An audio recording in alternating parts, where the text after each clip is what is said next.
Apa saja unsur transisi periode keempat? Stadium, titanium, vanadium, kromium, mangan, besi, kobal, nikel, tembaga, seng. Semua unsur transisi periode 4 berupa logam, maka itu unsur-unsur tersebut juga kerap disebut sebagai logam transisi periode 4. Unsur-unsur transisi periode keempat punya konfigurasi elektron yang berakhir di subkulit D dan subkulit F. Apabila unsur transisi memiliki elektron terakhir di subkulit D, ia masuk di golongan unsur transisi luar. Sebaliknya, jika elektron terakhirnya di subkulit F, unsur akan dikelompokkan sebagai unsur transisi dalam. 1. Sifat kimia unsur transisi periode 4. A. Sifat reaktif. Unsur transisi periode keempat memiliki berbagai sifat reaktif, seperti sering terlibat dalam reaksi oksidasi dan reduksi, reaksi komplikasi, membentuk kompleks dengan reagen lain, hingga reaksi asam basa. B. Pembentukan ion kompleks. Semua unsur transisi 4 bisa membentuk ion kompleks. Ion kompleks merupakan struktur kimia terdiri dari ion pusat, umumnya atom logam, yang dikelilingi oleh ligan, atom atau molekul. Ligan-ligan tadi membentuk ikatan koordinasi dengan ion pusat.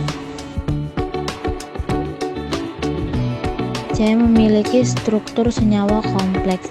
Senyawa yang terbentuk dari unsur-unsur transisi periode keempat kerap kali mempunyai struktur kompleks. Kemampuan unsur-unsur transisi periode 4 untuk membentuk ikatan dengan banyak ligan dan mengadopsi geometri molekul yang beragam menjadi alasan adanya sifat kimia tersebut. D. Bilangan oksidasi bervariasi. Unsur transisi memiliki sejumlah bilangan oksidasi, adapun unsur transisi periode 4 bersifat elektropositif, mudah melepas elektron. Sebagian akibatnya bilangan oksidasi unsur-unsur transisi periode keempat memiliki tanda positif. E. Bisa menjadi katalis. Sebagian besar unsur transisi periode keempat juga bisa menjadi katalis yang baik. Sifat ini dimiliki sejumlah unsur transisi periode keempat.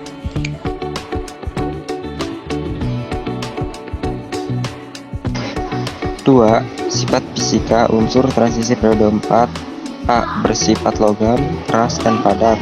Mayoritas unsur transisi periode 4 adalah logam yang biasanya memiliki kepadatan yang tinggi. Hal ini terjadi karena kompaknya pengaturan atom di struktur kristal logam-logam. Transisi periode 4 bersifat keras dan memiliki daya hantar listrik yang lebih baik dari logam golongan utama. B. Memiliki titik leleh dan titik pidih tinggi. Unsur-unsur transisi periode keempat memiliki titik leleh dan titik pidih yang lebih tinggi daripada golongan non-transisi. Sifat tersebut menunjukkan kekuatan ikatan antara atom di struktur kristal unsur-unsur transisi periode 4.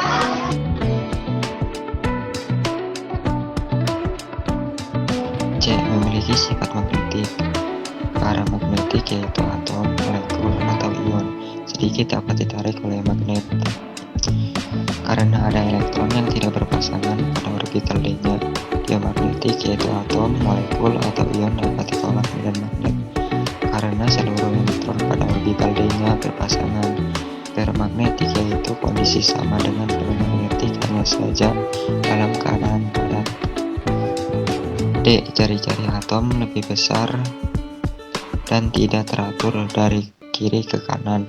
Sifat ini karena banyak elektron 3D yang saling tolak-menolak sehingga memperkecil gaya tarik inti atom terhadap elektron. Dampaknya elektron lebih menjauhi inti atom dan jari-jari atomnya lebih besar. E. Ion berwarna. Hampir sama tingkat energi elektron di unsur-unsur transisi periode keempat, memicu munculnya warna pada ion-ion logamnya. Elektron bergerak di tingkat lebih tinggi dengan menyerap sinar tampak.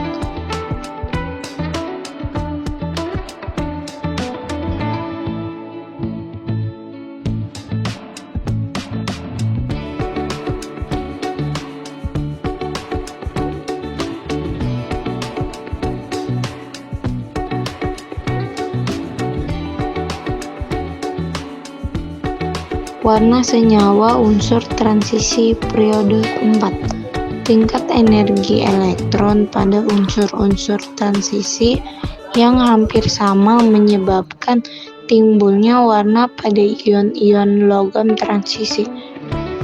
Pada golongan transisi, golongan 3D yang belum terisi penuh menyebabkan elektron pada subkulit itu yang menyerap energi cahaya, sehingga elektronnya tereksitasi dan memancarkan energi cahaya dengan warna yang sesuai dengan warna cahaya yang dapat dipantulkan pada saat kembali keadaan dasar. Misalnya, Ti2+ berwarna ungu, Sc3+ dan Ti4+ tidak berwarna karena subkulit 3D-nya kosong. CO2+ berwarna merah muda, CO3+ berwarna biru. Jn2+ tidak berwarna karena subkulit 3D-nya tidak terisi penuh. Berikut gambar wujud senyawa unsur transisi periode 4 dan tingkat oksidasi.